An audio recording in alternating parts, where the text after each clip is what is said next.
बिस्मिल्लाहिर्रहमानिर्रहीम।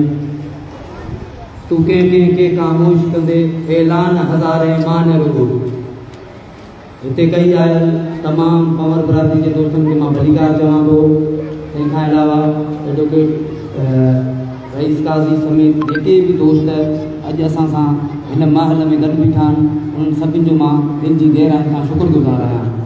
बेसिकली इहा ॻाल्हि हिते डिस्कस करणु लाज़मी आहे त उन ॾींहुं वाक़ियो थियो कीअं ऐं मसइलो हुयो छा। मसइलो असल में हुयो ईअं, असां पंहिंजी ऑफिस ते मौजूदु हुआसीं, 6 दोस्त हुआसीं।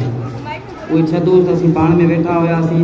असांजे प्रेस क्लब जो सदर जेको सॼे ज़िले में तव्हां कंहिंखां बि पुछी वठो नाम निहाद मंशात फरोश आहे, सम्झो उहो पंहिंजी गैरेंटी गाॾीअ में संदसि ड्राइवर मंशात फरोश परवेज़ गल सां गॾु अची करे हेठि बीठा। असांखे कंहिं दोस्त ॿुधायो हेठि माण्हू अची बीठा आहिनि। असां ॾिठोसीं, मूं दोस्तनि खे चयो हिननि खे ॾिसी करे पंहिंजी वीडियो ठाहे तव्हां वेही रहो, बाक़ी असांजो हिन खां पोइ बि इशू कोन्हे।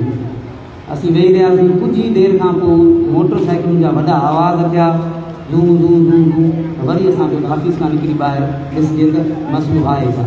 जीअं असीं ॿाहिरि निकितासीं त तक़रीबन 100-125 माण्हू साम्हूं बीठा हुआ।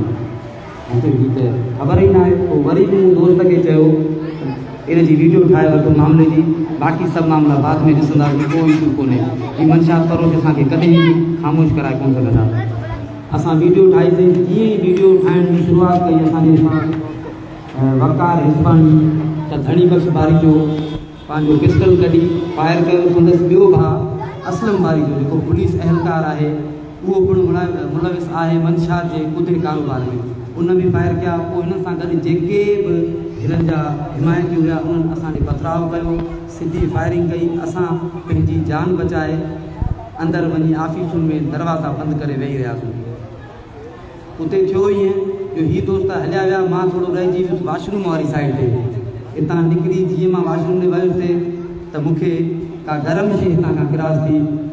गरम शइ क्रास थी त मूंखे महसूसु थियो त मूंखे धकु लॻी वियो आहे। मां यकदमि कमरे में वञी पहुतुसि। वकार मूंखे चयो त तोखे गोली लॻी वई आहे। उन उते ई लाइव हलायो वीडियो। उन खां पहिरीं असां पंहिंजे मुंहिंजो ब्रादर आहे हफ़ीज़ कुंवर, उन सां राब्ते में हुआसीं।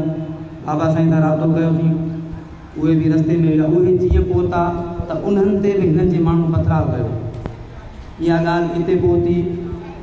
असल में हमले जी वजह हुई छा, असां मंशात फरोशनि खे पहिरीं एक्सपोज़ कयोसीं पिए। उन ॾींहुं असां टैंकर माफ़िया खे रिपोर्ट कयोसीं। असां हिननि सां जेको गॾु टर्म जोड़ियो आहे टैंकर माफ़िया, उन ॾींहुं असां टैंकर माफ़िया खे रिपोर्ट कयोसीं। इंतिज़ामिया नोटिस वरितो। उहे गैर क़ानूनी जेके टैंकर जूं मशीनूं लॻल हू टैंकर हुआ उन्हनि खे बंदि करायो ऐं असीं वञी पंहिंजे ऑफिस ते पंहिंजो जेको डेली जो रोज़मर्रा जो कमु हुयो उनखे कंटिन्यू कयोसीं। हीउ जेको वाक़ियो थियो असांखे हीउ पंहिंजी पर में मुकमल तरह सां मारे ऐं पोइ हीअ उतां निकिता आहिनि। पुलिस पहुची असांखे हॉस्पिटलाइज़ करायो आहे, पर हिन वाक़िए खे असां केतिरो बचायो आहे उहो उन ते नज़र विझणु लाज़मी आहे। जीअं हिन साईं वेठो हुयो, साईं चयो त ॻाल्हि उहा कजो त जीअं सुभाणे शहर जे अमन जो मसइलो बि आहे, ॿिया मसइला बि आहिनि। साईं जंहिं वक़्तु हिननि असांजे ऑफिस ते हमिलो कयो उन वक़्तु असांजा उहे दोस्त मौजूदु कोन हुआ जंहिं वटि पंहिंजे सिविल डिफेंस लाइ सेल्फ डिफेंस जे लाइ हथियार हूंदा आहिनि। उहे दोस्त असांजा अगरि हुजनि मां हीअ फायरिंग कनि पिया, यकीन असां फायरिंग कयूं ऐं हिननि सां गॾु सॼे ज़िले जा मंशात फरोश हुआ, पर गॾोगॾु हिननि जा पंहिंजा नंढा टीनेज ॿार हुआ जेके यूनिवर्सिटी में पढ़नि था। हिन सां गॾु पंहिंजा 2 पुट 2 भाई हुआ जेके यूनिवर्सिटी में पढ़नि था। उन सां गॾु समीम ख़ान यूसुफ पठान जेको चवे थो त मां CSS एस्पिरेंट आहियां, CSS जी तयारी कयां थो। उहे सभु वेठा हुआ ऐं असां वटि ख़ुदा न ख़ासा को हथियार हुजे असां मथां खां फायर कयूं ऐं केतिरो जानी नुक़सान थिए। हीअ मां तव्हांखे सॼी कहाणी ॿुधाई आहे। जेको हमिलो कयो आहे उहो 15-16 साल जो या 30 साल जो नौजवान कोन्हे। हिन जी उमिरि आहे तक़रीबन 55 साल ऐं हिकु प्रेस क्लब जो ज़िम्मेवार सदर आहे ऐं हुनजे हमले करण जो तरीक़ेकार कान्हे। आहिस्ते आहिस्ते सुलो मां तव्हांखे ॿुधाईंदो रहां। पहिरीं इलेक्शन कढी हुनखे खड़ी सुलोड़ी उहा वरी वापसि गाॾी वई। हीअ बीठा हुया पुठियां नज़र ईंदा। तव्हां हिते वेठा आहियो असांजो को माण्हू हेठि न लहे। बाक़ी रही ॻाल्हि हिते त हिनमहिल हिननि जे नंढड़नि जी तरबियत उहा थियल आहे जो उहे हिन वक़्त ते सोशल मीडिया ते असांखे धमकाए रहिया आहिनि, अञा तव्हां बची विया आहियो, तव्हांखे हाणे छॾींदासीं कोन। मां तव्हांखे ॿुधाईंदो वञा त मुंहिंजा भाइरो ही शहर अमन जो शहर आहे ऐं असां बेसिकली पंवर बिरादरी असांजो जेको सरदार मीर साहब असांखे सॼी उमिरि अमन जो दर्ज़ ॾिनो आहे। न त पोइ देरि कोन थी लॻे माण्हू मारण में लोही घोड़ा उहे डोड़ाए छॾियो, ठक ठक ठक ठक माण्हू हलियो वियो। माण्हू वञण सां हिकिड़े कंहिंजो नुक़सानु कोन थींदो आहे, ॿ घर ॿ खानदान तबाह थी वेंदा आहिनि मुकमल नमूने सां। बाक़ी मां हिन मनशात फरोशनि खे हितां ही वैसे ज़रूरु ॾींदुमि त मनशात फरोश ईअं न सम्झनि त असां मथां हमिलो करे ऐं ही जेको आहे असांखे ख़ामोश कराईंदा। मां तव्हांखे ॿुधायां हिन वक़्तु ही बिरादरी जो मजमूओ ॾिसी सॼी सिंध मां दोस्तनि जी सपोर्ट ॾिसी हिन वक़्तु मुंहिंजा जेके हौसला आहिनि अॻु खां तमामु वधीक बुलंद थी चुका आहिनि ऐं हाणे तव्हांखे असां रोज़ उन खां वधीक ॾींहुं राति एक्सपोज़ कंदासीं। तव्हांखे जेको करिणो आहे करे ॾेखारिजो, छो जो तव्हां हिकु दफ़ो त मारे चुका आहियो, हाणे तव्हांखे बस जी ॻाल्हि न आहे असांखे मारणु।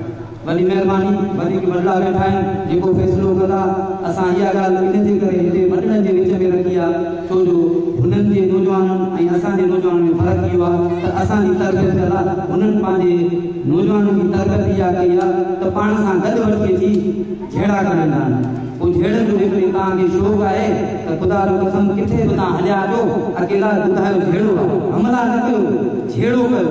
पोइ ॿी झेड़ो कयो, झेड़ो कीअं थींदो आहे, झेड़नि जा मुंहं तव्हां ॾिठा ई कोन्हनि।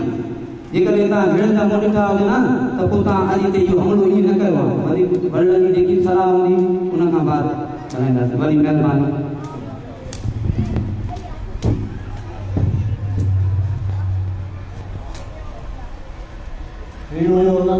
नवीद पंवर जे पंहिंजो तफ़सीली हालवाल ॾिनो त कीअं हमिलो थियो, कीअं पिलानीतियूं थियूं, कीअं उन्हनि खे ख़ुदा ख़ास्ता मारण जी कोशिशि कई पई ऐं इन सॼे वाक़े जी हिकु दफ़ो वरी असां मज़मत था कयूं।